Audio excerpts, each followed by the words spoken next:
LC ਦੇ ਵਰਗਾ ਸੀ ਜੁੱਸਾ ਜੱਟ ਦਾ, ਰੰਗ ਜਵਾਤਾ ਦੇ ਸਵਰਾਜ ਵਰਗਾ।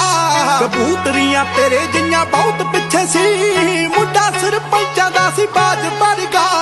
ਚੜੀ ਸੀ ਜਵਾਨੀ ਪਟਰੌਲ ਵਰਗੀ, ਲਿਸ਼ਕਦਾ ਸੀਗਾ ਤੇਰੇ ਗੋਡੇ ਨਾਲ। ਤੇਰੇ ਹੁਸਨ ਦੀ ਮੇਰੀ ਚੱਲੀ ਪੁਰੇ ਵਰਗੀ,